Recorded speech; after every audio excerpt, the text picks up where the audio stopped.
पतित होता। शब्द नाव चढ़ाए जन को किया भव जल पार। लीन लीन अधीन की सुध लीन कृपा धार। भक्ति भाव की निर्मल ज्ञान क्या संसार। आप सतगुरु ने सिखाए नार संतोता। नाथ बिनती सुनो मेरी सुनो परम दयाल।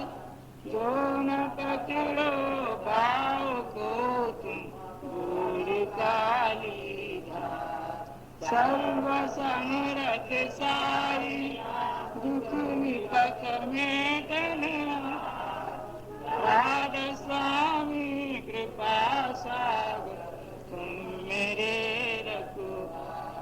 राधा स्वामी कृपा सागर तुम मेरे रखुआ।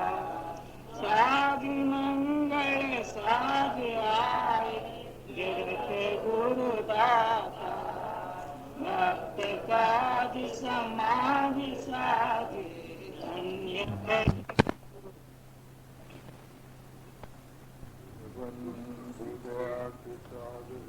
और कुछ खत्म कीजिए हम पर दया।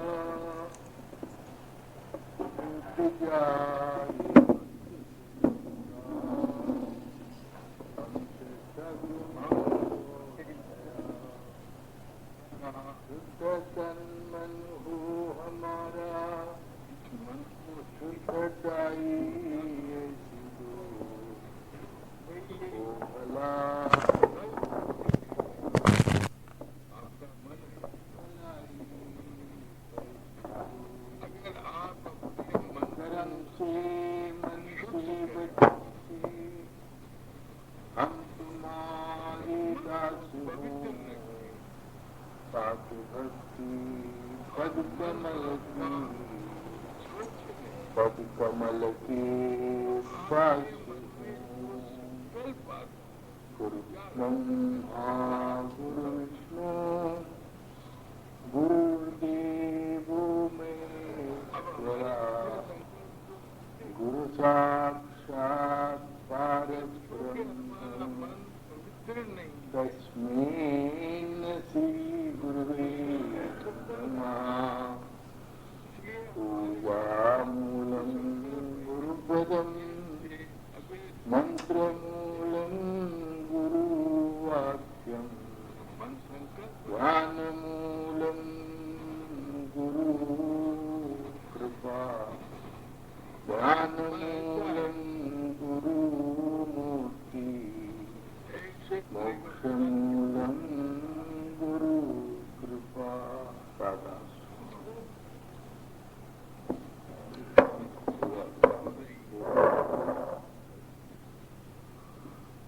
और उसने अपने मन में ये जो क्या जिस हालत में होता है कोई बात उसी हालत को बयान करता है।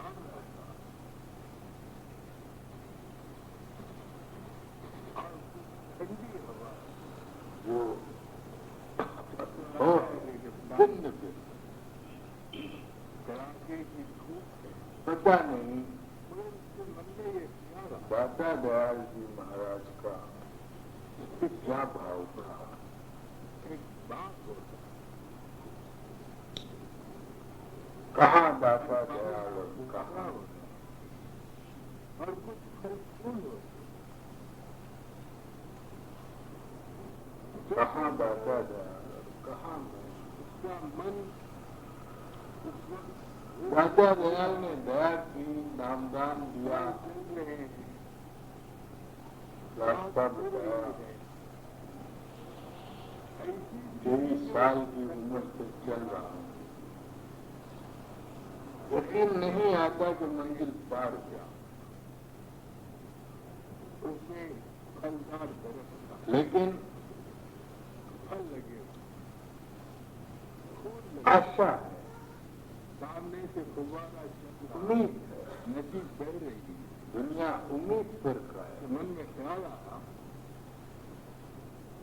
कमाई इतनी नहीं निकालकर खूब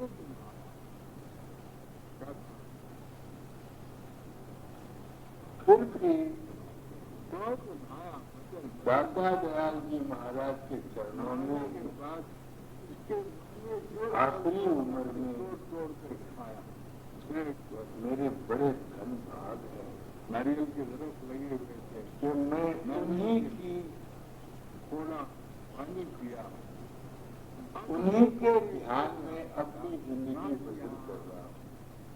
आप लोगों को नौकरियां और मेरी नौकरी दादा दयाल के साथ लगी हुई है,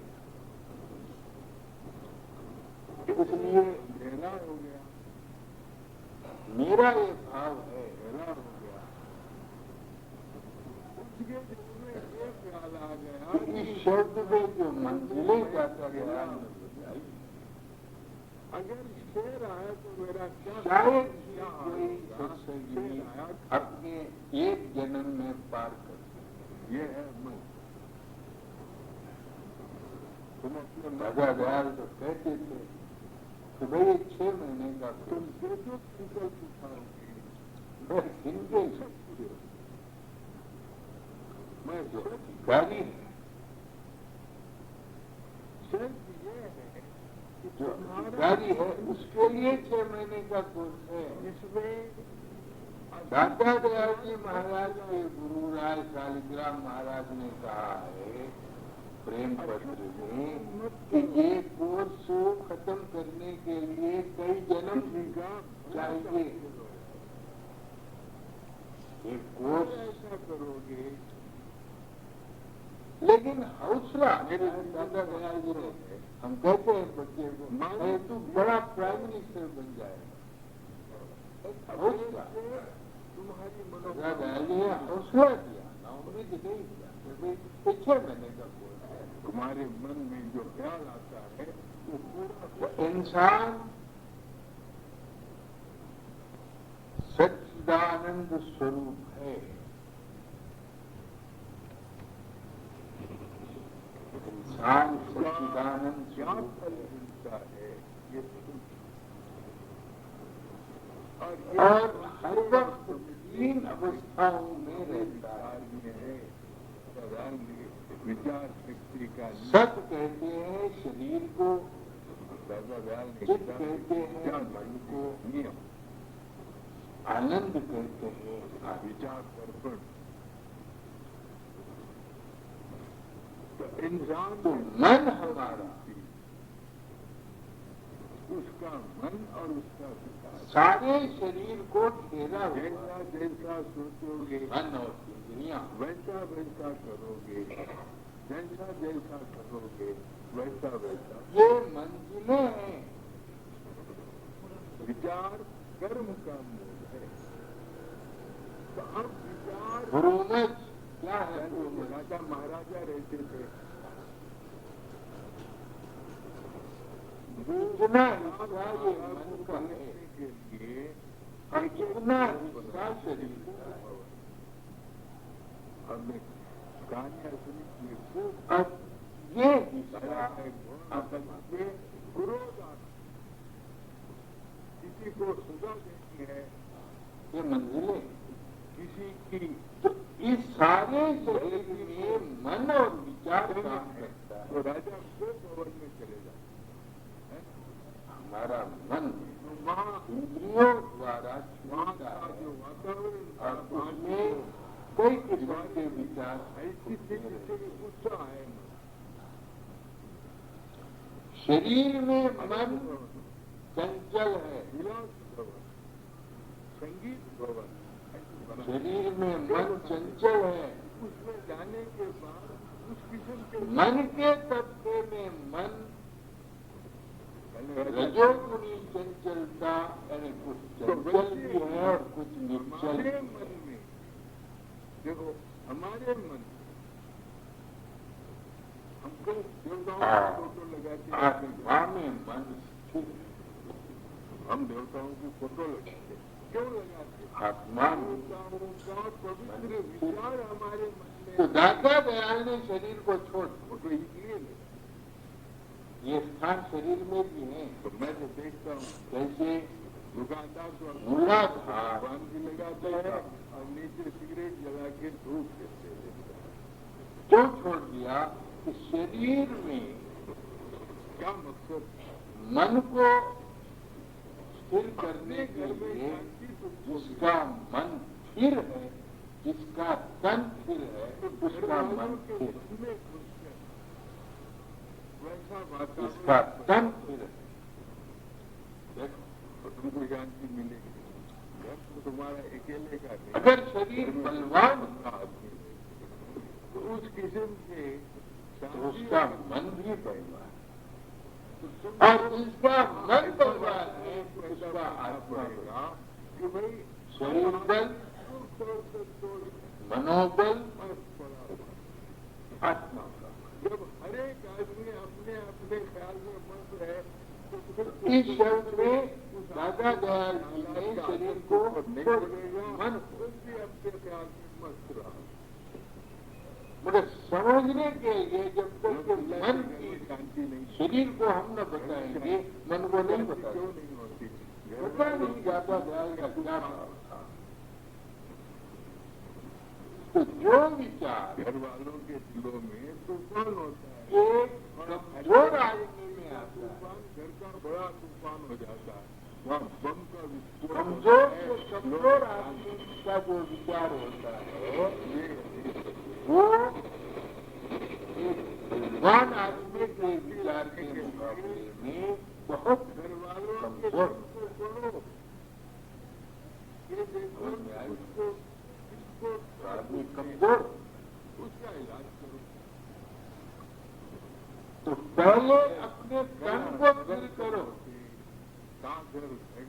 और तन को स्थिर करने के बारे में और धर्म दयाल जी महाराज ने ब्रह्मचर्य के ऊपर जोर दिया। जिस घर में मेरे मुगा साहब ने लोग एक दूसरे अपने सत्संग में ब्रह्मचर्य के ऊपर लिखा, विभूति किसकी लगती है? उस घर में संपत्ति नहीं आती जहाँ मेरे मुगा साहब ने क्या कहा कि बेशक हमारे मस्तिष्क में रोशनी है, और बेशक हम साधन करते समय वो रोशनी चमकती है,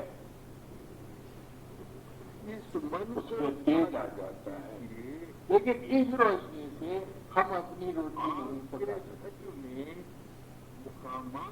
ने कहा इस रोशनी से हम अपनी रोटी नहीं पका सकते। एक रोशनी होती है जो ब्रह्मचर्य रखती है, और उस रोशनी को प्रचंड करता है। वो रोशनी कैसी होती है? जैसे बिल्डिंग वाला भगवान को इलेक्ट्रिक लाइट की बिजली से इतनी रोशनी पैदा करता है कि लोहे का बीम 2 टुकड़े होते हैं। मन को शांत करने के लिए जब आपका संपर्क लोहे का बीम के पास 2 टुकड़े होते हैं। तो जो आदमी बलवान है, उनके दुख है, जिसका तन स्थिर है, उसकी रोशनी में ये ताकत हो। शांत तो जो विचार हमारे शरीर में भी मनोइंद्रियों से निकला, की कोशिश करो। वो विचार हमारे मस्तिष्क में जाकर कितना मजबूत रहा। पढ़ो अक्षर मैं बताता हूँ। ये इनका ही, मैं दर्शन इनके ही शब्द पर कर रहा हूँ। हाँ पढ़ो।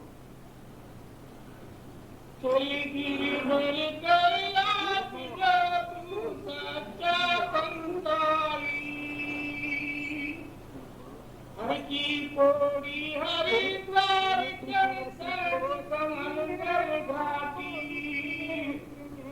रुद्र ने तुझको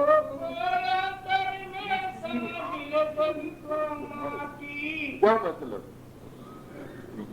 अरे इंसान, तू कैलाश के, ये कैलाश है हमारा, गिरवर कैलाश ये है। आपको उसके शंकर की बल्कि शक्ति रहती है। और सागर कमल जो पानी का मुकाम है, वो हरिद्वार है, वहाँ नाले, हरिद्वार की पौड़ी में नाले, जब मैं दौरे पर हरिद्वार है वो। सिंह जी आते हैं महाराज, कैलाश पे चढ़ने के पहले यहाँ जो साजल कमल है, देखो जो लोग साजल कमल पर अभ्यास करते हैं उनको सांप दिखता है। और जो मांगो तुमको मिल, तो साजल कमल पर अभ्यास, मैंने बड़े बड़े सांप जो आज मैं मकान में गया था, वो इसके पहले छोटा सा मकान था। मेरी एक तीसरी बच्ची थी जो मुझसे बहुत खुल गई थी, बहुत सीख गई। मैं बताता हूँ आपको सच्ची बात, मेरा भाई हो गया और वो रोज आता है मेरे सामने। मैंने वो लड़की को बुलाया, वो मेरे पास 12 साल के बाद भी मेरे पास भी सोचती। तो मेरी माँ कहती थी, अरे ये बच्ची बड़ी हो गई, इसको अपने साथ नहीं चला। बड़ा नहीं है, हमने कहा मेरी माँ समझ की बात करती। तो वो बच्ची रात में एकदम चिल्ला के उठी और रोने लगी। मुझे तो ख्याल ही नहीं। तो उसको पूछे क्या शौक है? 15-15 मिनट नाम का सुन, उसको पूछे बाबा के घर में लड़की कहने लगी सांप है। तो क्या कर, तो उस वक्त मेरी अवस्था साजल कमल पर थी।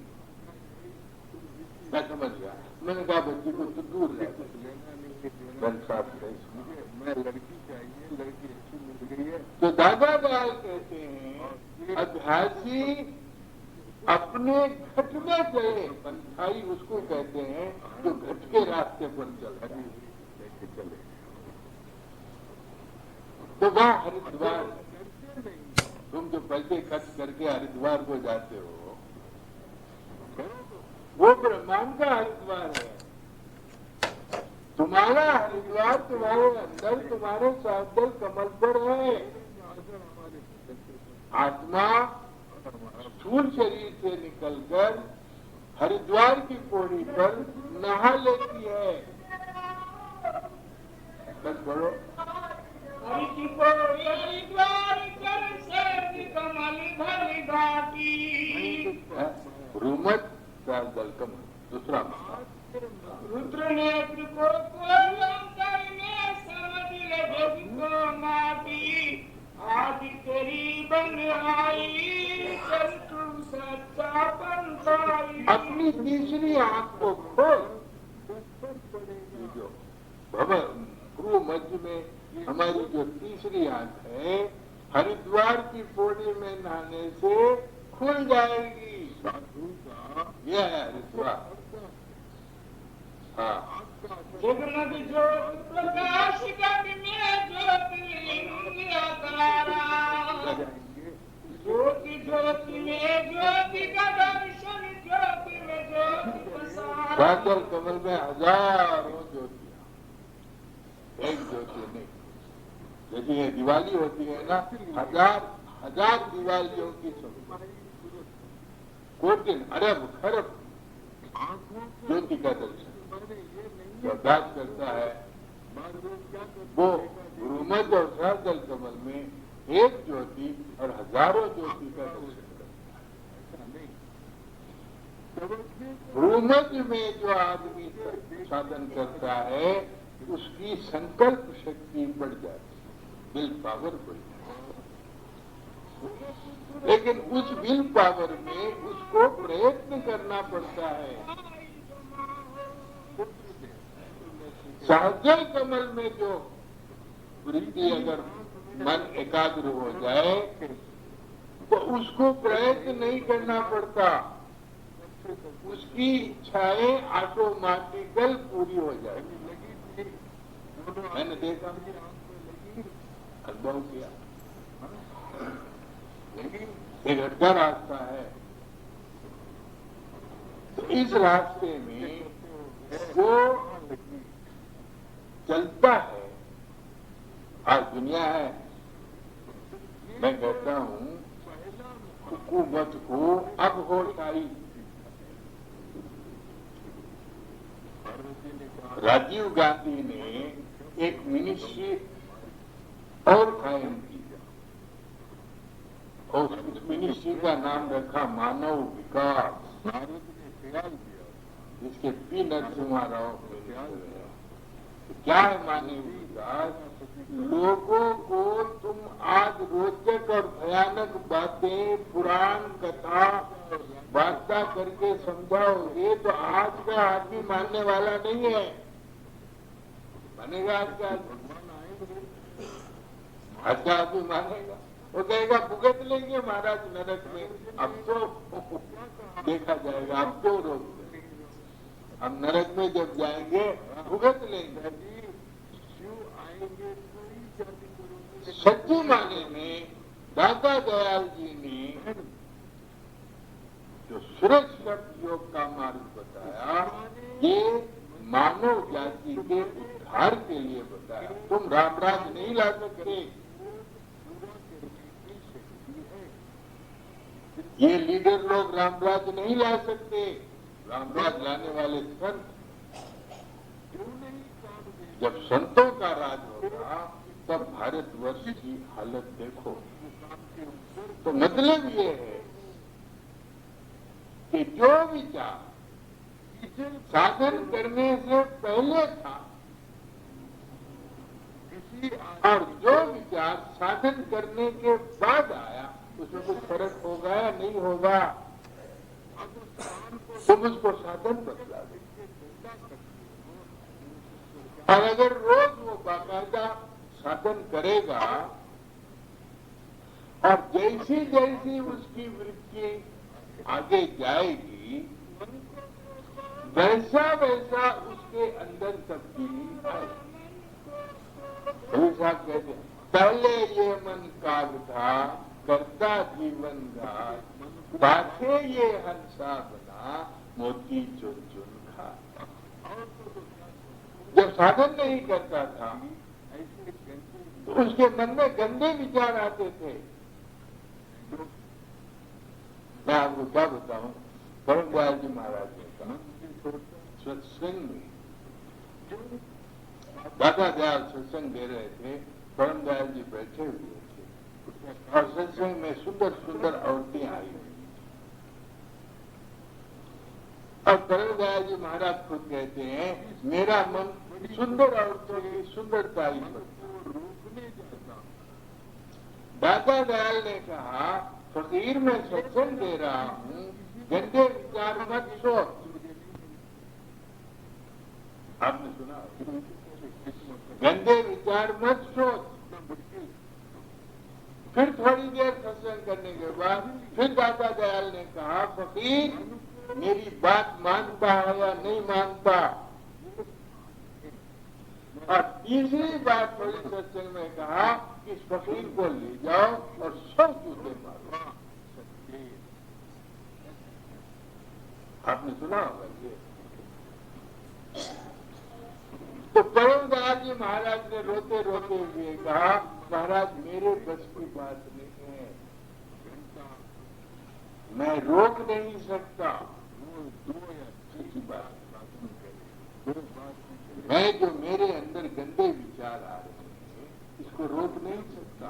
कौन रोक सकता है? जो पंथाई। देखो, सत्संग में मन को एकाग्र करने का एकमात्र साधन यही है कि तुम सत्संग में आए हो। तुम सत्संग में आए हो, दर्शन करे, भजन पुण्य सुने, सुन सुनकर मन में गुने, गुन गुन कर काढ़ लिया इस सारा, सार काढ़ कर दिया हरा, कर आहार पुष्ट हुआ भाई, अब खो गए काल सब गए न सर।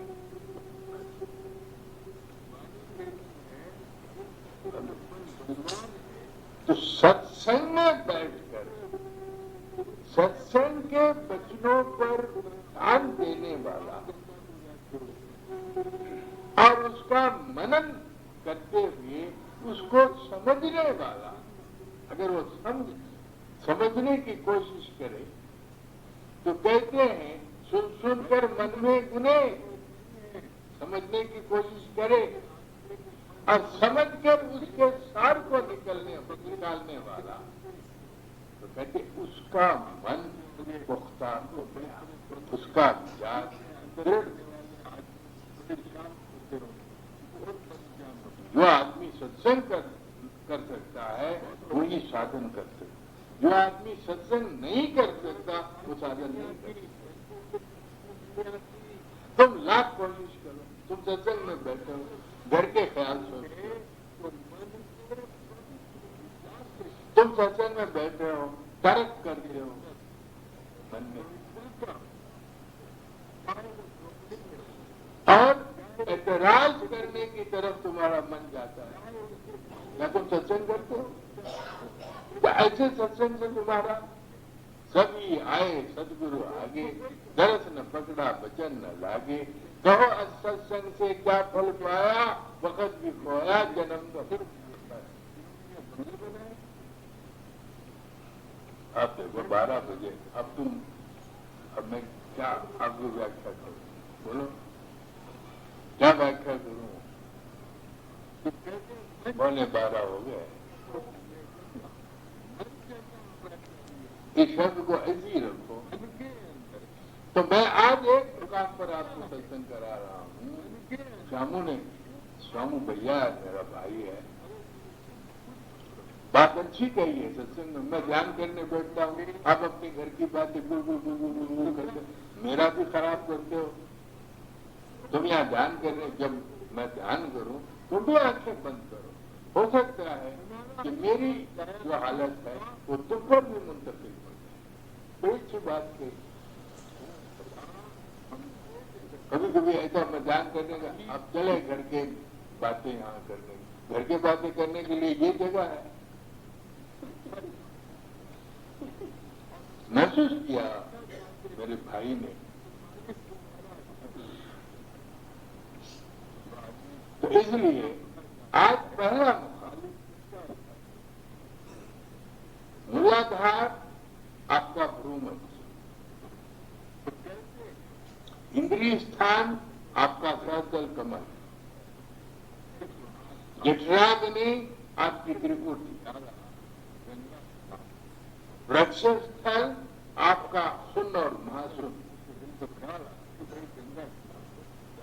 भ्रमण रेंग आपका भंवर गुफा, भंवर यानी कंठ का मुकाम आपकी भंवर गुफा,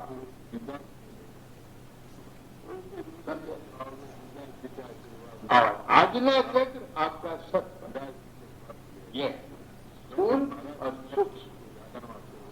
तो अपने विचार को, अभी तो मैं सुन की तरफ आने के लिए कोई 7 दिन लूंगा इस शब्द की व्याख्या के लिए। लक्ष्मण रेड्डी तुमको कौन सी हवा लगी? सत्संग में कभी उठ के नहीं कहना चाहिए। अब क्या आपने जुरात की, लेकिन सत्संग करने वाला आपका गुलाम नहीं है। वो अपनी हैसियत से, अपने ख्याल से, अपने विचार से आपको सत्संग देगा। वो आपका बंधुआ नहीं है। हम आपके पास से पैसे लेके सत्संग नहीं करते। हम अपना वक्त तुम्हारे लिए नहीं देते। ये तो दादा का हुक्म था। दादा ने मुझे नाम दान दिया, कहा कि पढ़ के सत्संग करा। भाई जी आए, अरे जब तक पढ़ते भाई कुछ बोलना शुरू करो। पढ़ो भाई जी आए, अरे भाई तेलुगु में बोलो। मेरी जिंदगी में 4 संत आए, बड़ा भाग्यवान। तो समझे कभी सत्संग में इस किस्म का सवाल नहीं करना कि महाराज इस पर सत्संग करो। महाराज तुम्हारे गुलाम है। क्या तुमने इसके लिए मुझे कोई फीस दी है?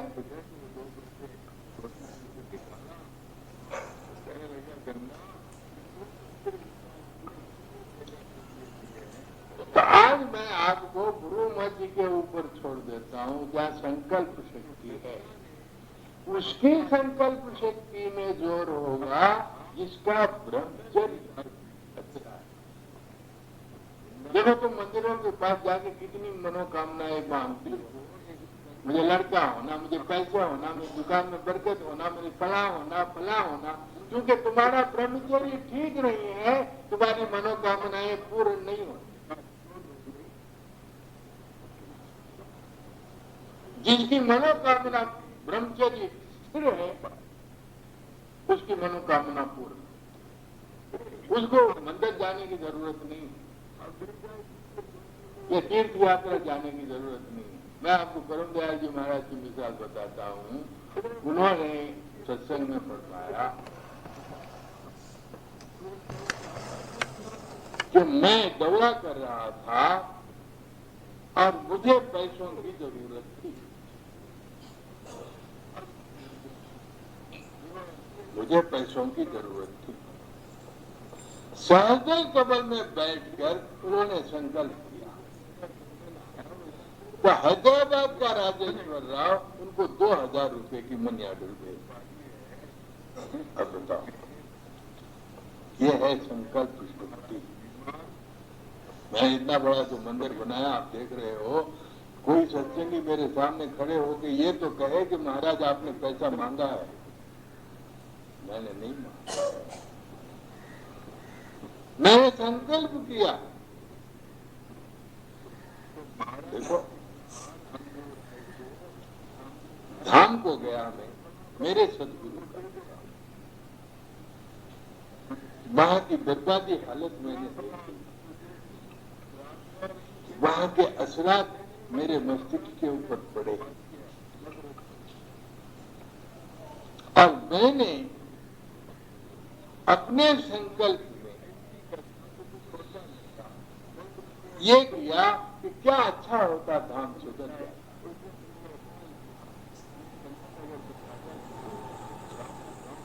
क्या अच्छा होता, तो मेरे संकल्प में भी यही आया कि क्या अच्छा होता धाम सुधर जाता। 21,000 रुपये मैंने भेज दिए। तो मैंने भेजे क्योंकि ये संकल्प मेरा था। लोगों के दिल हिल गए और उन्होंने खुद आके कहा महाराज ये लो, इसको कहते हैं संकल्प शक्ति।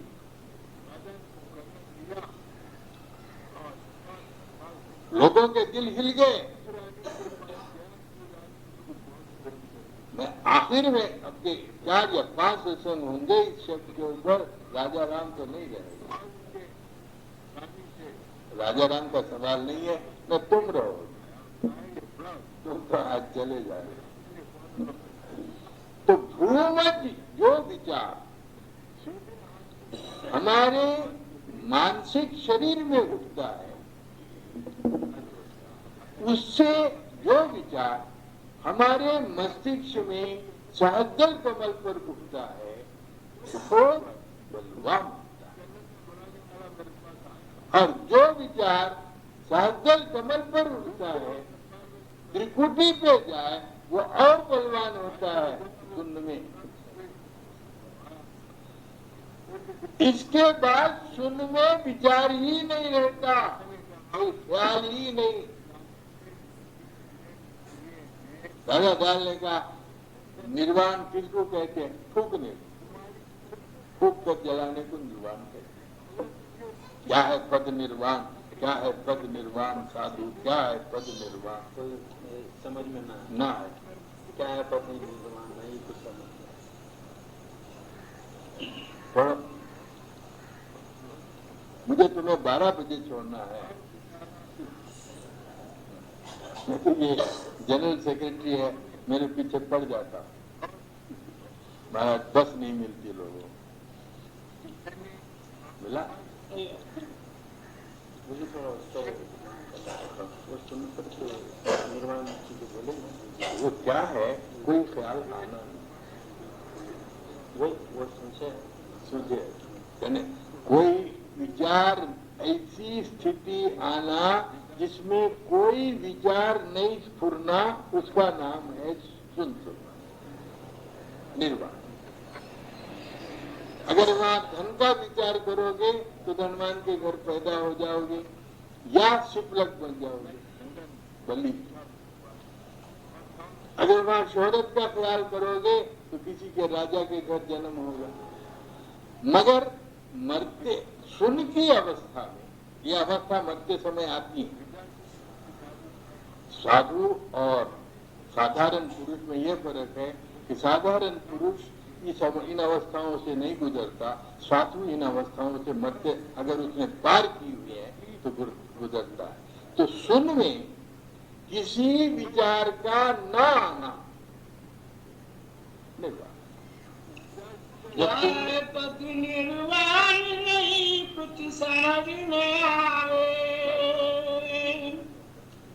कोई करे इस लोक की आशा, कोई परलोक बतावे। परलोक की आशा करना निर्वाण है। जो आदमी मैं स्वर्ग में जाऊंगा, मैं स्वर्ग में जाऊंगा, तो वो स्वर्ग में जाने का विचार ही तो है। जब विचार है तो तुम मन के अंदर ही ठहरे हो। तो मन की जहां तक तो गोचर जहां लग जाई, तुलसी वहां लग माया छाई। तो पद निर्वाण क्या है लक्ष्मण रेड्डी, कि मरते समय या साधन में ऐसी अवस्था में जाने की कोशिश करो कि वहां कोई विचार ही ना आए। इसको कहते हैं अंग्रेजी में स्टेट ऑफ स्टेटलेसनेस। जब ये हालत आपके ऊपर बार बार आती जाएगी और फिर मरते समय आएगी तो तुम्हारा निर्वाण होगा। ये है निर्वाण। तो यहां मैं सत्संग खत्म करता हूं। मेहरबानी करके आइंदा यही शब्द पढ़ा, इसी शब्द पर क्या करेंगे।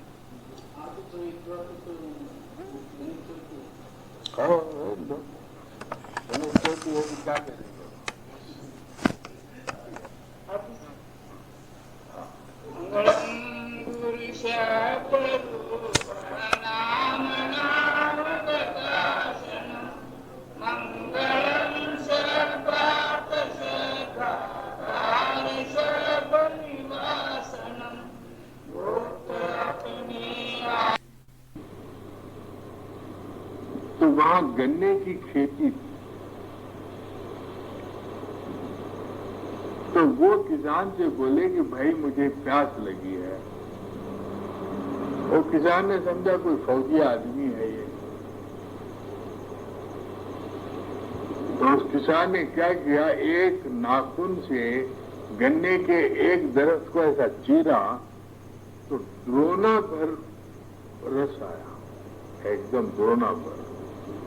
और उसने किसान ने बाहुबली बादशाह को दिया।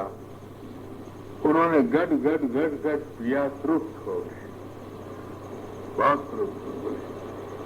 फिर उनको ख्याल आया, पूछे किसान से कि भाई ये क्या चीज है। ये गन्ना है। अच्छा, तो इसका क्या टैक्स देते हो तुम सरकार को। कहीं इसका टैक्स नहीं है, हम जमीन, खुशकी जमीन होती है, हम बावली खोद लेते हैं और बावली खोद के गन्ना उगाते हैं, इसलिए सरकार हमसे सिर्फ टैक्स खुशकी जमीन की लेती है। इसका लेना चाहिए ना, रस मिलता है। बाहुबली के ख्याल दिल में ख्याल आया, अरे भाई इतना रस मिलता है, इसको कोई टैक्स ही नहीं। आए सुबह लिखा कि गन्ने का क्या टैक्स लिया जाए। उन्होंने वही बताया कि भाई खुशकी जमीन होती है, रियाया बावली खोद लेती है और फिर गन्ना पिका भी, रियाया को उसको फल मिलना चाहिए, इसलिए हम खुशकी टैक्स तो रखे मित्र को वही भी। अब सोच में पड़ गए। इसी दिन इत्तेफाक से फिर शिकार को चले गए। शिकार को फिर प्यास हुई तो फिर उसी किसान के पास आए, कहने हुए प्यास हो गई, रस पिलाओ। तो किसान ने एक बार नहीं, 3 बार 4 बार खूब उसको गन्ने को काटा, रस नहीं निकला। 4-5 बूंद 4-5 तो महबूबली पाशा पूछे उस वक्त निकला था, इस वक्त क्यों नहीं? महाराज आपकी नियत में कुछ फर्क आया है, नियत में खतरा, झोली में पत्थर। तो उसी वक्त महबूबली पाशा ने तौबा तौबा करके कहा, मैं मिसल भाई जी भिजा दूंगा, फिर पानी आना शुरू हुआ, फिर गन्ने का रस आया, फिर पी के बादशाह चले गए। उसी तरह से मन को पवित्र करने का साधन क्या है? पहली मंजिल मैं बताता हूं कि किसी नहा धोकर शुद्ध रह के एक 15 मिनट इन दोनों आंखों से तीसरी आंख को देखो और सुमरन ध्यान भजन करो और अपने व्यवहार में ईमानदार रहो। देखो तुम्हारा संकल्प पूरा होता है या नहीं होता, बराबर पूरा।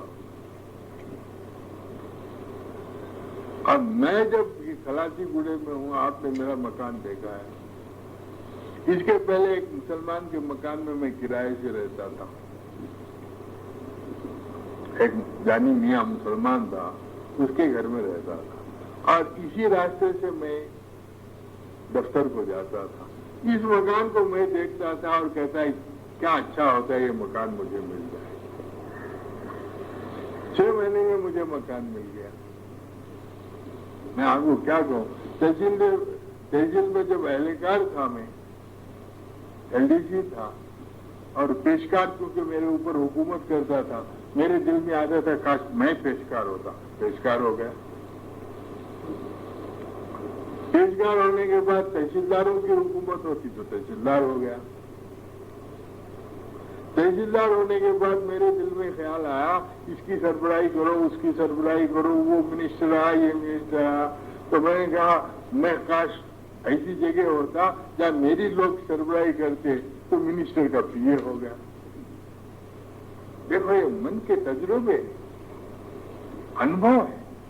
मिनिस्टर का पीए हो गया, तहसीलदार आके मेरी सरबराही करते थे क्या साहब मिनिस्टर को क्या होना, ऐसा होना, वैसा होना, प्रोग्राम होना।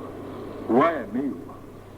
आखिर में मैं जब सर्विस में आया, कहा कोई इसी जगह मुझे मिल जाए जहां मैं सत्संग करते हुए मालिक के ध्यान में गर्क हो जाऊं, मुझे आश्रम मिल गया। तो ये मन है, ये शर्त ये है कि तुम पाक साफ रहो, किसी से हेरा फेरी मत करो, किसी की धन के ऊपर नजर मत रखो। जितना तुमको मालिक ने दिया है बार बार उसका धन्यवाद अदा करते रहो। देखो मालिक तुमको देता है या नहीं देता।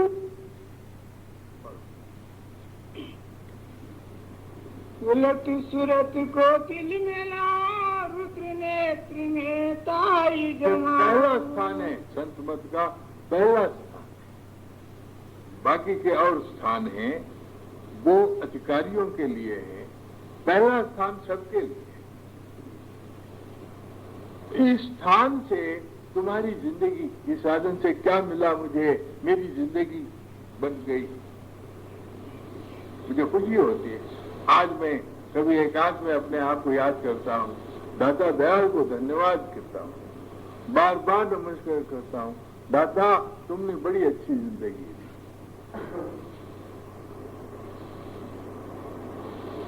आखिरी जिंदगी अच्छी थी। तो इसलिए दोस्तों मन को पवित्र रखो। पढ़ दो उसको। मन को रोको, मन पर बोधो, मनी सुधारो, मन को छोड़ो। वह जगत की आशा बुलाओ, आशा गुरु चरणन में लाओ। आशा मानसा दोनों मोड़ी, चरण कमल गुरु में चित जोड़ी। राधा स्वामी नाम जीव, विधिगत में आसन धारो, तिल के पट में। देखो घट में विमल तमाशा, सहज कमल का जवाब जगमग ज्योति, जल के तारे पन्ने मोती, पांच रंग बुलवाए पर को, श्याम कंज तल ज्योत कुनिर को, जगमगती गुजरे व्यापारी, ज्योति निरंजन शोभाधारी। सुनो गगन का पहला बाजा, हम अभिषेक तुर जा बाजा, वेद युक्त का गुरु से लेना, बिन गुरु पद नहीं पंथ में देना। ये मार्ग गुरु की शरण में आने के बाद है। कहीं सुनी बातों से साधन करोगे, भटक जाओ। इस रास्ते पर चलना चाहते हो, गुरु की शरण में आओ।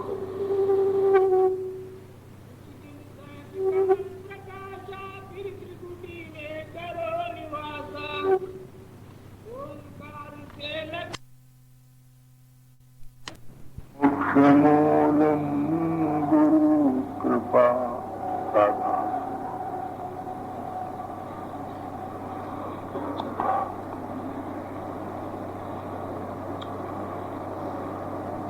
इंसान ये समझता है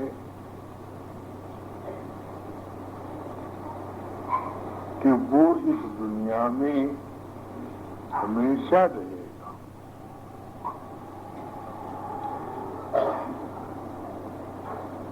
और इस हमेशा रहने के लिए मकान भी बनाता है तो बहुत मजबूत बनाता है। मकान भाई ये 100-200 साल 1000 साल रहे, पैसा भी कमाता है,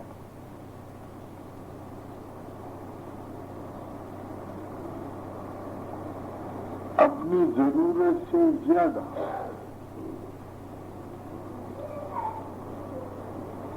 उसकी इतनी जरूरत नहीं होती। हम जो पैसा कमाते हैं अपनी आवश्यकताएं जितनी है उससे भी ज्यादा कमाते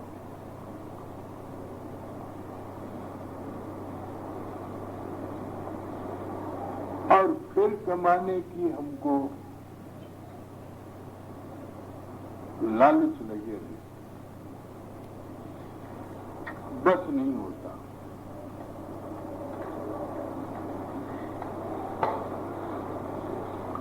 हमने किसी लखपति और करोड़पति को अब तक नहीं देखा तो बस है महाराज, बस है पैसा। कोई कहता है नहीं महाराज, अभी क्या हुआ, ये तो कुछ भी नहीं।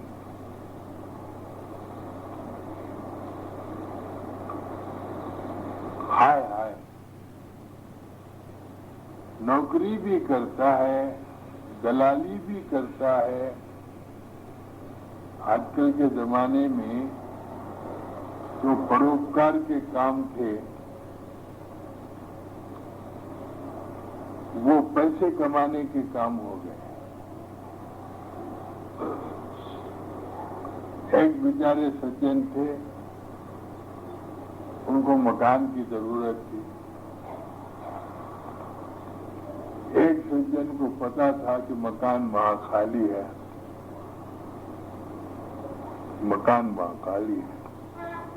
उन्होंने उनको कहा वो उस मकान में जाके रहे, और वो मुझसे आगे कहने लगे कि मेरी कमीशन नहीं थी।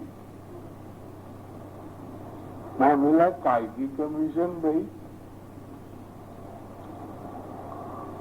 तो कहने लगे मैं उनको मकान की जरूरत थी, दिलाया हूं, और इतना परसेंटेज से मुझे मिलना चाहिए। मैं बोला बड़ी अच्छी बात है, मगर भाई मेरे ऊपर रहम करो, मैं ये काम नहीं करता।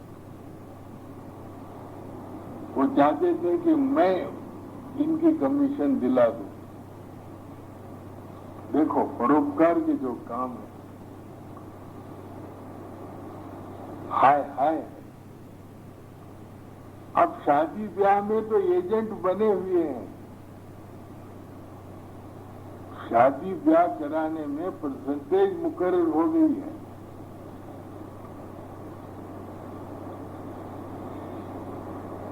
तो ये क्या है?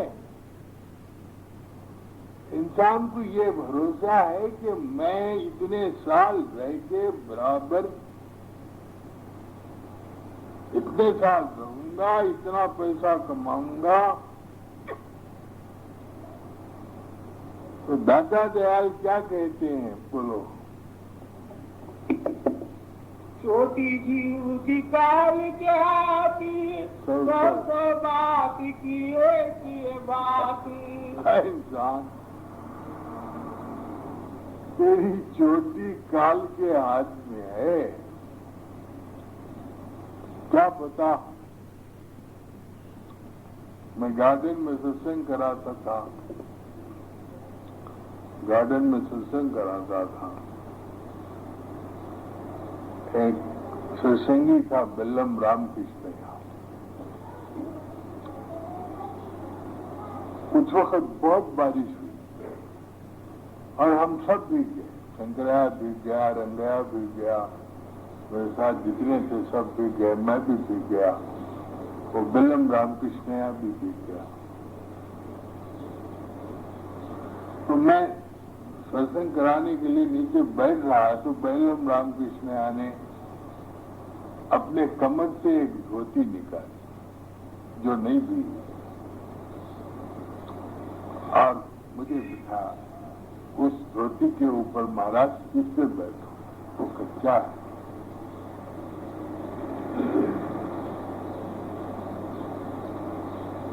सत्संग हुआ। शाम को 4 बजे मैं ऑफिस से आया, कहने लगे बेल्लम रामकृष्ण मर गए।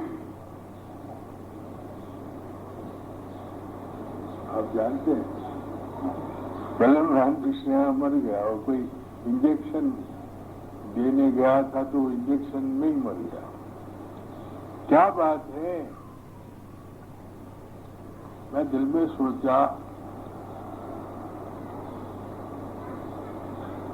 अच्छा, यहाँ ये फर्श नहीं हुई थी, ये अब जो आप देख रहे हैं ये फर्श नहीं हुई थी, ये तो आप लोगों ने फर्श कराई। मैं सत्संग करा रहा था, नीचे बैठा था। वो उस वक्त ये रेड्डी साहब ने नहीं लाया था, ये बैठे रेड्डी साहब। तो सब लोग बैठे हुए थे, कुत्ता पिंटे आया। अब सब जगह नहीं थी, मैं कुत्ता पिंटया को बुलाया, कुत्ता पिंटया मेरे बाजू बैठ जा। वो मेरे बाजू बैठा। रात को 8 बजे खबर आई, कुत्ता पिंटया चले गया। अच्छा, अब मैं सोचता हूँ,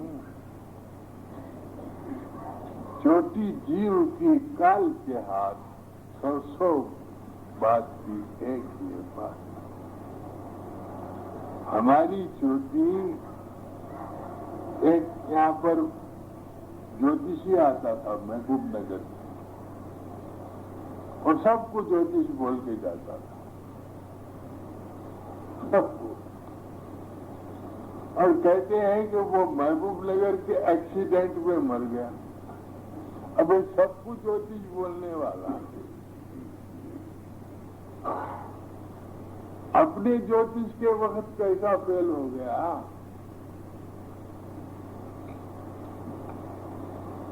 तो ब्रह्म ऋषि वशिष्ठ भी कहते हैं कि मनुष्य के हाथ में 6 बातें नहीं है।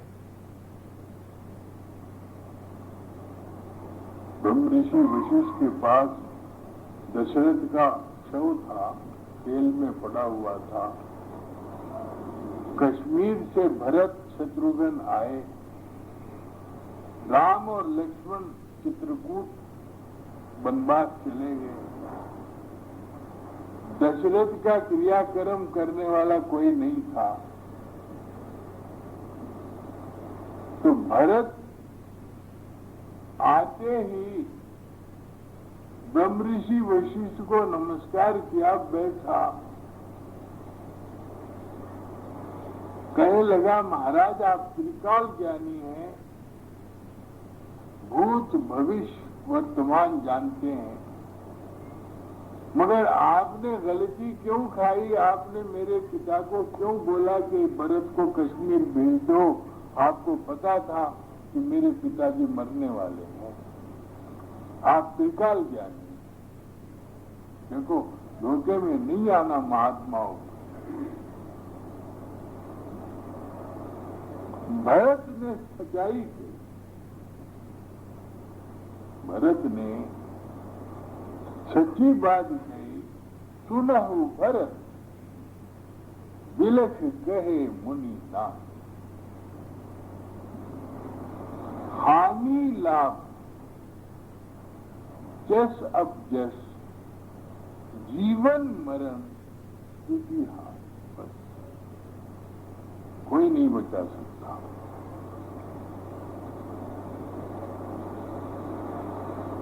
किस वक्त हमको फायदा होता हमको पता नहीं, किस वक्त हमारा नुकसान होता हमको पता है। राजा हरिश्चंद्र था,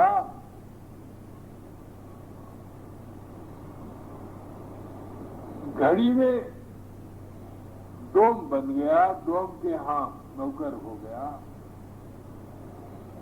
कहाँ राजा और कहाँ डोम, आपको ख्याल है? तो इसलिए आदमी हमेशा अपनी क्या कि मैं मरने वाला हूँ, धारत बन जाती है नहीं बन जाती है, दुख तो नहीं रहता। अरे कब तक दुख रहूंगा, मरने के बाद क्या दुख होता, होता कोई दुख? और अगर हम सुखी हैं, हम सुखी हैं और सुख का हमको घमंड है, अगर उस वक्त हमको यह ख्याल आया कि तो मरने वाला है, सारा निशा उतर जाता है। कोई नहीं बता सकता। अशाश्वत संसार में अशाश्वत जीवन का क्या फख्र करना, क्या फख्र करना? मुसलमानों में एक पीर थे,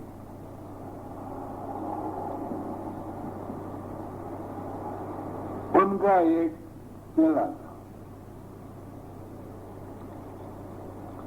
उसको कहा गया था कि भाई तू 40 साल में मरेगा। उसको किसी ने, रुजुमी ने कहा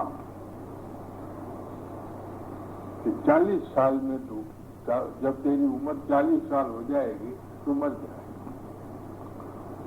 अब उसने सोचा जब मैं मरता हूं तो फिर शादी क्यों, ये तमाम क्यों,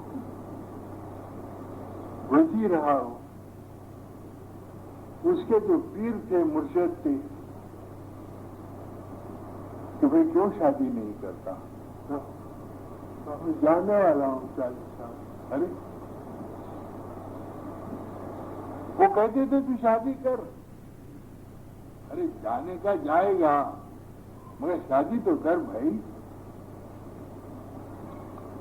जब भी जाता वैसी कहते थे तू शादी कर, और वो कहता मैं जाने वाला हूं, मैं नहीं करता। आखिर 40 साल आ गए, 6 महीने हो गए,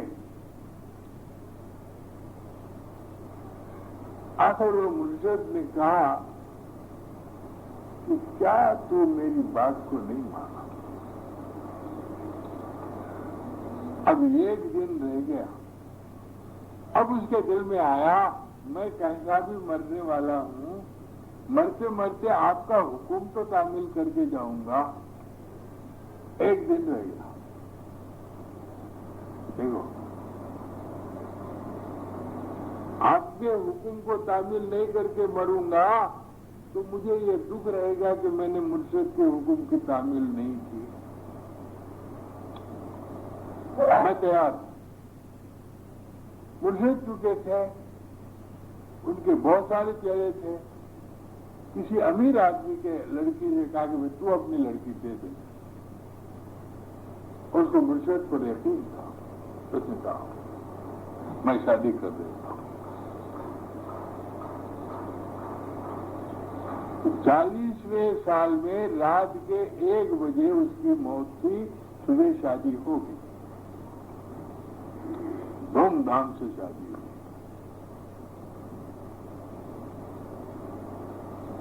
बहुत दहेज दिया, मकान दिए। इसके बाद 1 बजा, जब 12 बजे तो उसने कहा बीवी साहिबा से कि मैं अब मरने जा रहा हूं, मेरी मौत 1 बजे है। बाला खाने पे चले गया, भगवान के पास सिजदा करके नमाज पढ़ने लगा। अब इसकी दुल्हन की क्या हालत होगी? जिस पर पड़ती है उसको पता चलता है। ये बेचारी रोने लगी। इतने में एक फकीर ने सदा दी,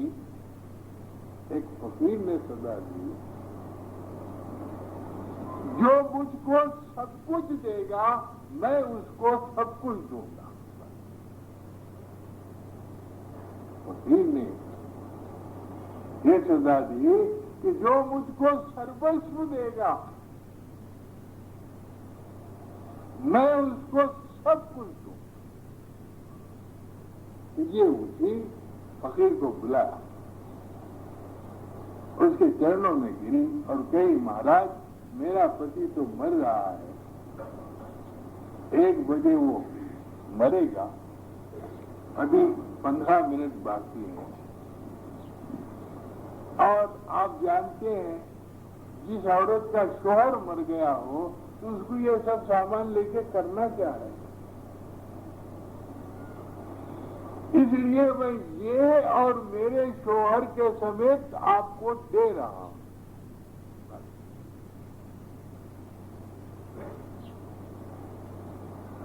मेरे शौहर के समेत आपको ये दे रहा हूं। फकीर ने कहा मैं भी तुझे ये वापस कर रहा हूं। 1 बजा और नमाज पढ़ने लगा, 2 बज गए। उसको पता नहीं, कहने के 2 बज गए। और नीचे आया, कहने लगा तू बड़ी भागवान है। मेरे मुर्शिद कहते थे कि 40 बरस उम्र हुए तो क्या, अरे तू किसी दूसरे के भाग किसी जिंदा है। तो इसलिए पढ़ो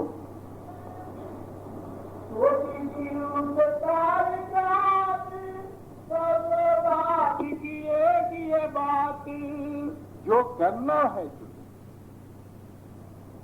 चाहे मौत आए या मौत का बाप आए।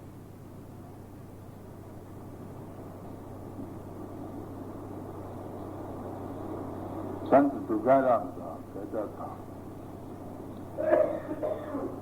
संत तुकाराम कहता था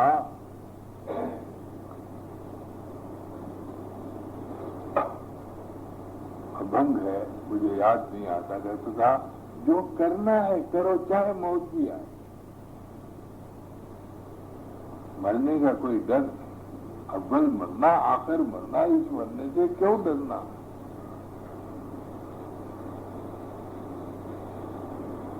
भाग है।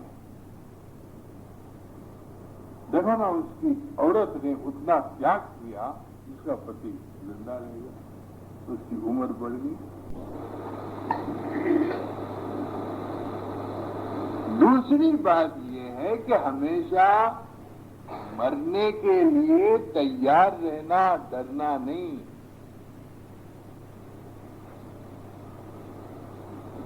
मरने के लिए हमेशा तैयार रहना, अपनी मौत को सामने देखना।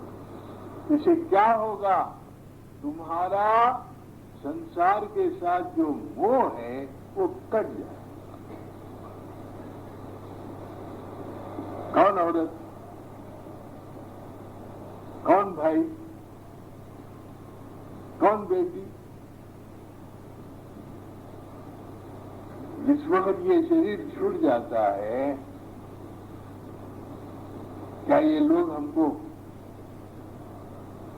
अरे भाई यही लोग हमको, वो पीछे से बोलता है, अरे भाई वो लकड़ी पतली है, ये उड़ जाएगा, मुदला डालना है इसके ऊपर,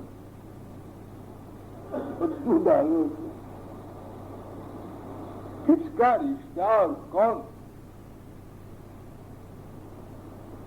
जा मरण से जग डरे, मोहे बड़ा आनंद, कर कब मर हूं कब पाए हूं पूर्ण ब्रह्मानंद। जो लोग साधु हैं, जो लोग साधन संपन्न हैं, जो लोग उस मालिक की खोज में हैं, वो क्या कहते हैं?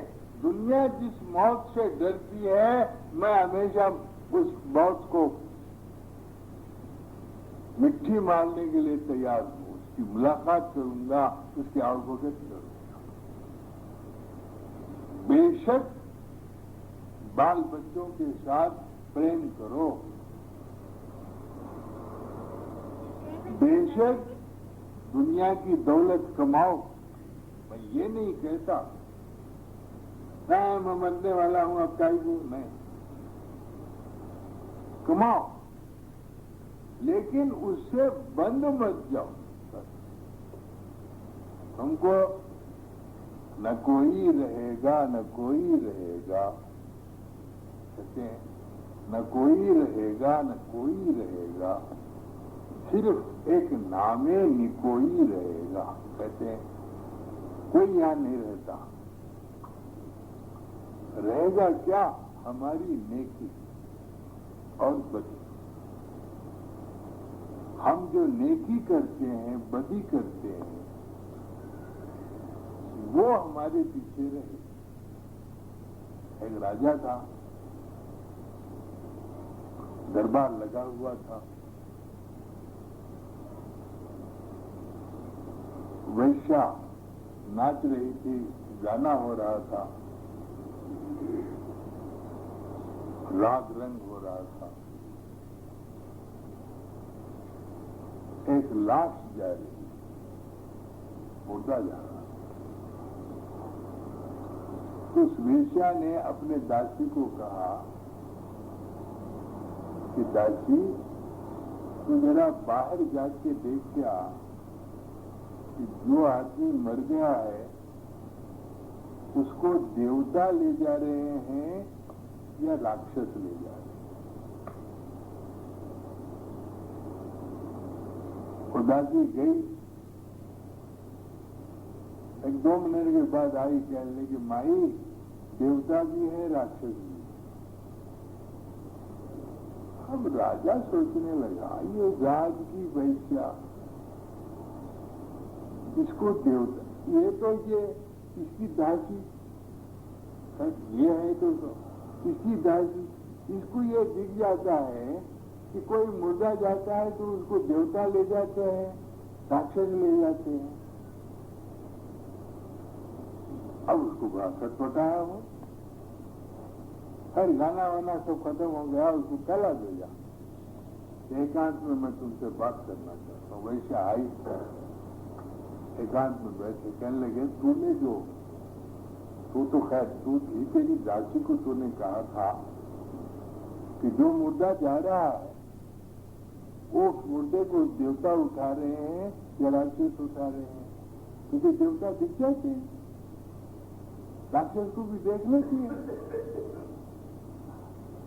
आहो वैसा हाथी, अरे राजा इतना नहीं समझ क्या। वो जब जा रहा था तो एक आदमी रोकर कह रहा था कि मुझको मकान बना के दिया, मेरे बच्चों को पढ़ाया, मुझे खाना दिया, अब कैसे तू चले जा रहा है। तो राजा ये देवता है, न कोई रहा न कोई रहेगा, सिर्फ एक नामे न कोई रहेगा। लेकिन बहुत सारे विद्यार्थी कह रहे थे कि मुझे पढ़ाया लिखाया पैसे दिया, ऐसा देवता मेरा जा रहा है। एक तरफ तो ये, अब दूसरी तरफ राक्षस कौन है, मेरे घर पे डिग्री लाकर मेरे घर में से सामान सब बाहर करा के एक एक पाई मुझसे वसूल किया, अब क्या ले जा रहा है ये राक्षस।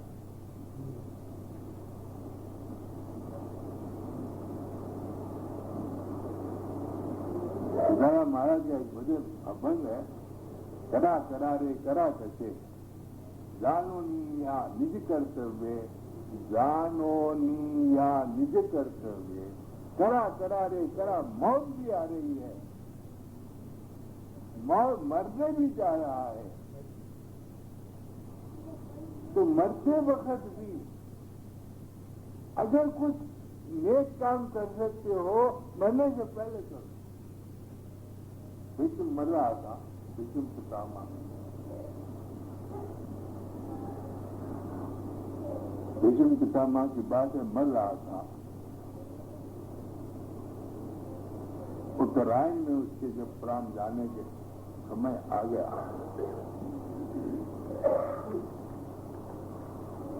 तो कहा पानी पिलाओ।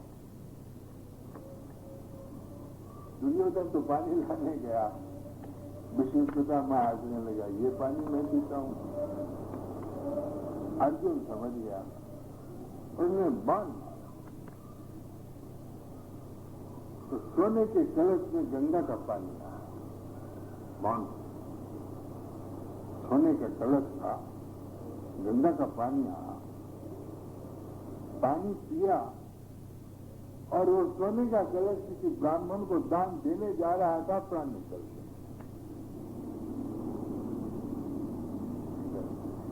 मरावे परी कीर्ति रूपे उड़ावे।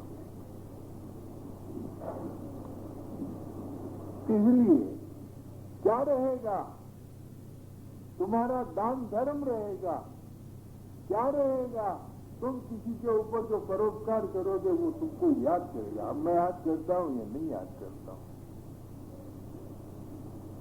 मैं गुरु ईश्वरया को याद करता हूं, शंकराया को याद करता हूं, ओंकारम को याद करता हूं, रामचंद्र जी को याद करता हूं, जिन्होंने ये आश्रम,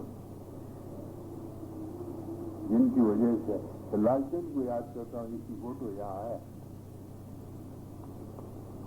ये तो चले गए लेकिन इनकी नेकी तो है। पढ़ो। छोटी जीव काल जाती तो बात किए बात है इंसान, क्या पता हम कब चले जाए। मौत कभी कहकर नहीं आती। मेरे पिता थे, एक दरगाह पे ले गए थे किसी एक सज्जन, उनको, मैं परिवार के दरगाह पे गया, मैं तो संगारे पे था। शनिवार को मुझे ट्रेन में बिठाए, एतवार को वो दरगाह में गए, मैं यहाँ एरिशा चिनाई नवाब एरिशा सिंह बहादुर के बंगले में था। खाना पका रहा था। सोमवार था, इतवार ये दरगाह गए। सोमवार की सुबह मेरे 2 बच्चे उनके बगल में पड़े हुए वो पकाने को गए, वापस लोटा लेके आए, बोले यहाँ दर्द दे रहा, 2 मिनट में चले। शनिवार को मुझे गाड़ी पे बिठा के गए रेल पे, और सोमवार को 2 मिनट में उनका दम निकल गया। मैं खा रहा था, निवाला नीचे गिरा, टेलीग्राम आया योर फादर एक्सपायर। खा रहा था, निवाला गिरा। क्या कोई यकीन है मौत का? लेकिन मानस देवी फिर नहीं आए। मनुष्य देह देवताओं को भी दुर्लभ। देवता इस शरीर में आने के लिए तरसते थे, तो इसलिए न कोई रहा न कोई रहेगा, सिर्फ एक नामे में कोई रहेगा। है इंसान, कई आए और कई चले गए, उनकी कीर्ति है। आज भी राम की कीर्ति है, कृष्ण की कीर्ति है, महाभारत में कर्ण की कीर्ति है। क्या लाया था सिकंदर, क्या ले गया जहां से? ये दोनों हाथ खाली बाहर कफन से निकले। सिकंदर जो इतनी फतेहादी किया था, तो साथ लेके गया। इसलिए आदमी को जा मरण से जग डरे। जो आदमी हर रोज साधन करता है, हर रोज उस मालिक की खोज करता है। कबीर साहब कहते हैं दुनिया में क्या करना है? सिर्फ 2 ही काम करना है। के साहेब की बंदगी या के साहेब की बंदगी, क्या भूखे को कुछ दे।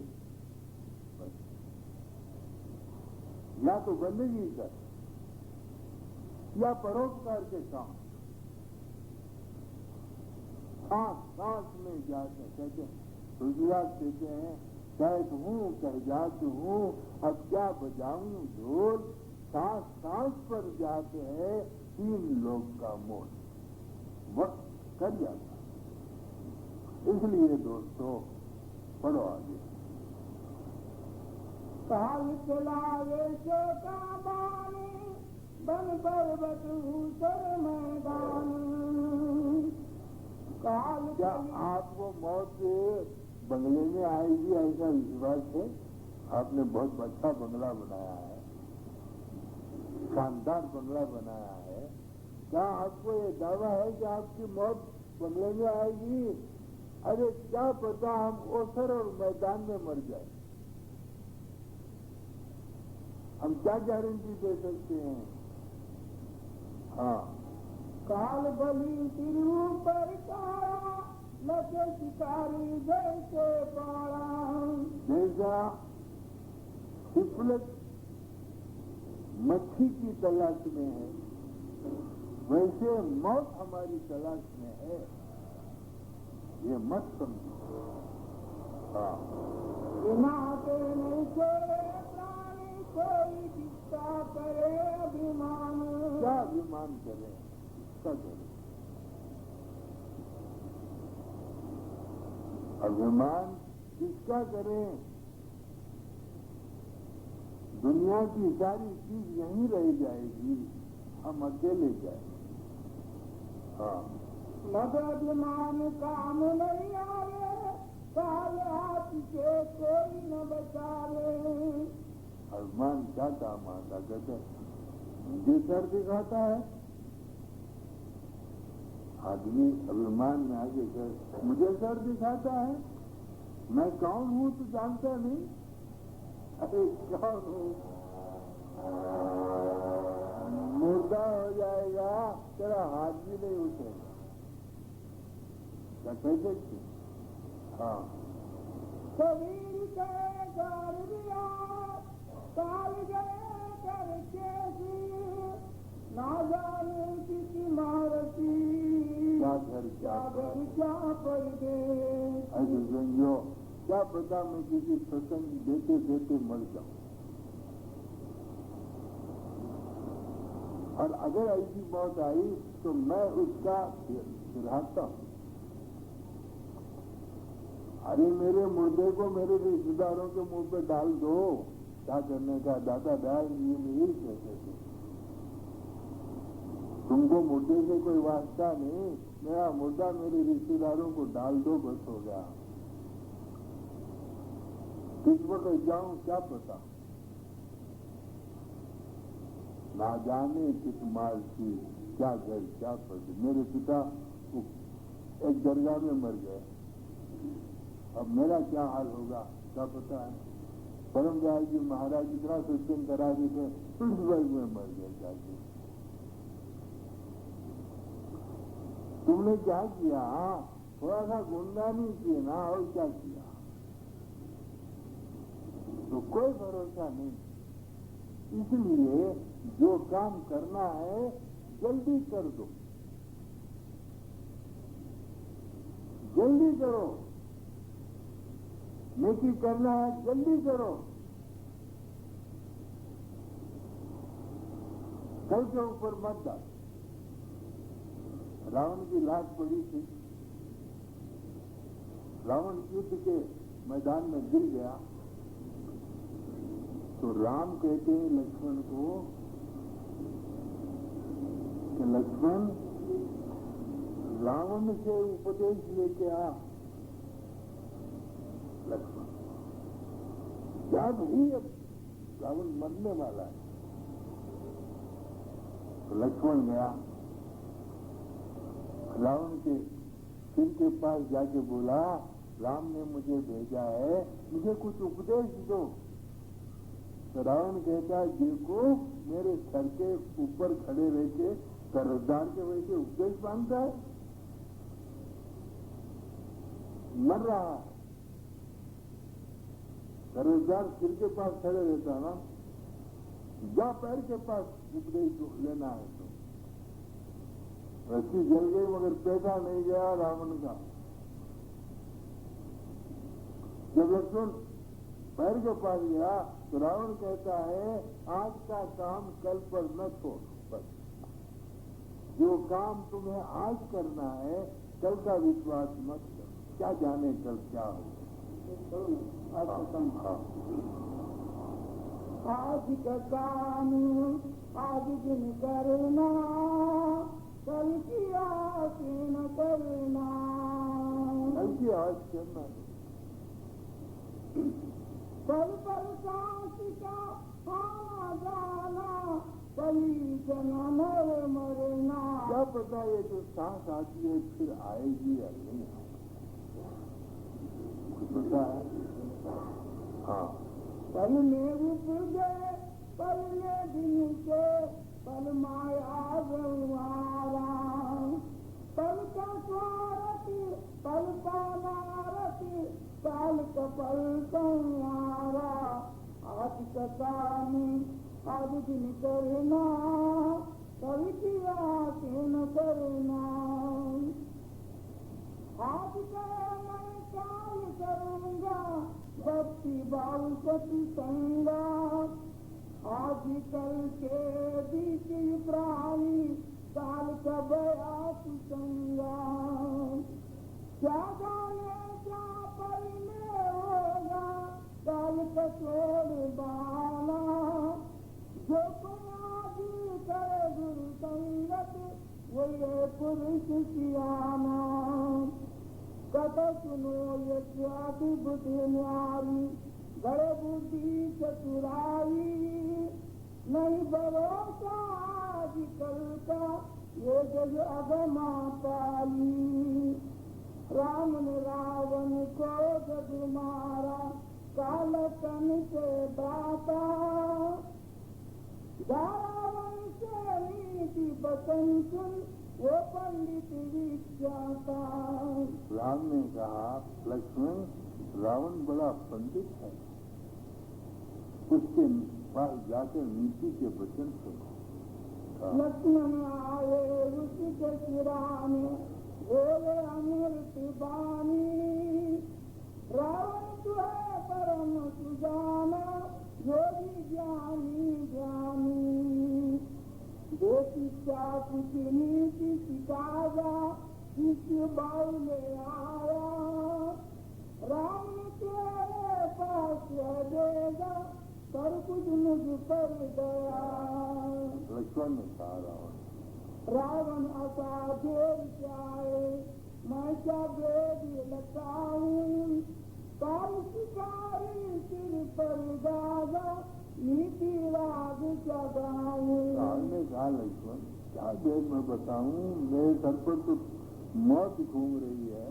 हाँ, एक बात तुम सुन लो मुझमें, मन में सदा विचारो, आज का काम कल नहीं छोड़ो, आदि काम सुधारो। आज अगर तुम्हारे दिल में यह ख्याल आया और तुम उसको कर सकते हो तो कर डालो, कल पर मत। हाँ, आज का अवसर मिला तुमको, काल की जाए आशा, जो काल का बंधन, जो कल का बंधन काटे, काल से रहे उदासा। काल बरम है, काल है धोखा, काल महादुखदाई। काल का कोई भरोसा नहीं, मौत का कोई भरोसा नहीं, कब आए कब ना आए। लोग कहते हैं मैं तो जिंदा रहूंगा, कहाँ जिंदा रहूंगा। करना साज करो तुम, कर दिया से बुलाई, मैं तो काल के धोखे में आया, अपना काम बिगाड़ा। आज कल में अवसर बीता, सिर पर काल का हारा। इच्छा पीता घर को मत कर, नीचा उसे बनाता, स्वर्ग लगा कर चिड़ी अंदर के जल को मीठा करूंगा, रावण की इच्छा है, और स्वर्ग के ऊपर सीढ़ी लगा दूंगा, ये इच्छा है। तो रावण कहने लगा, आज करूंगा कल करूंगा करके मैं खो दिया गया। आज करूंगा कल करूंगा बोलकर खो दिया। हाँ, आज कल का किया बहाना, काल ये दिन दिखलाए, जो कल करेंगे। अरे अभी उम्र ही क्या हुई है। लोग भक्ति मार्ग में अगर बच्चा अपने संस्कारों के लिहाज से भक्ति तरह से रुजू होता है तो उसके माँ बाप कहते, अरे तेरी उम्र ही क्या है, मरते वक्त राम राम कर लेना। मरते वक्त क्या राम राम करोगे, जिस्म थक जाएगा, हाथ पैर खींचते रहेंगे। अरे ये बचपन में ही करने का काम है। इसलिए हमारे ऋषि बच्चों को वानप्रस्थ ऋषि के आश्रम में भेजते थे और आज हमारे माँ बाप कॉलेज में भेजते। क्या कॉलेज की विद्या आज वो काम देगी?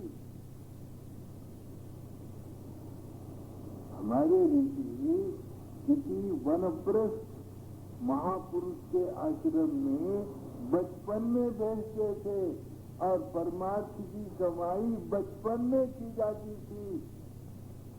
अब बूढ़ा होने के बाद ये तो क्या करोगी, बुढ़ापे में क्या होता है?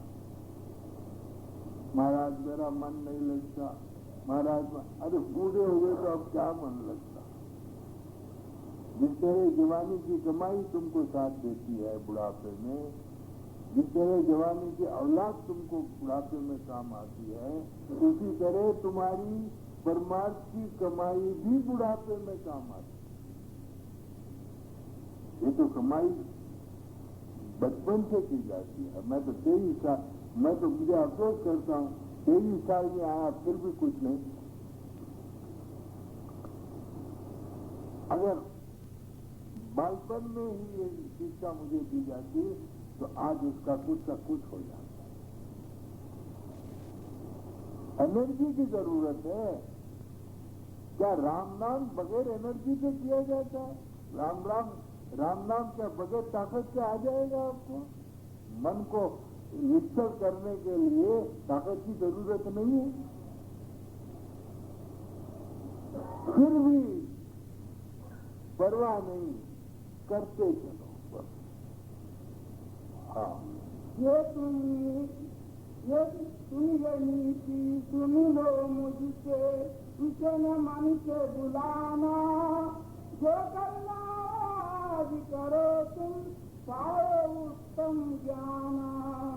रावण मर गया देकर नीति, लाखन राम दिन आए, जो कोई ऐसी चाट पिलाए, अमर लोक को जाए। आज का काम आज दिन करना, कर दिया न करना। देखो जिंदगी का कोई ठिकाना नहीं।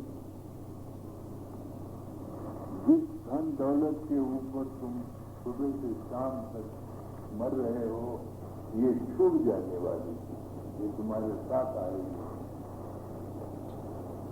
तुम्हारे साथ नाम आएगा, नाम की कमाई।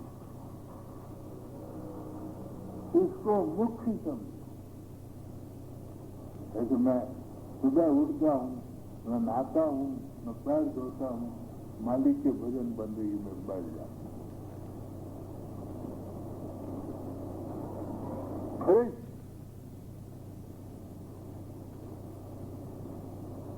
1 बजे से 9 बजे तक भगवान की बंदगी का समय है, इसको खोना नहीं। और यही कमाई तुम्हारे साथ आने वाली है, बाकी कमाई तो यहीं रह जाएगी। क्या करो?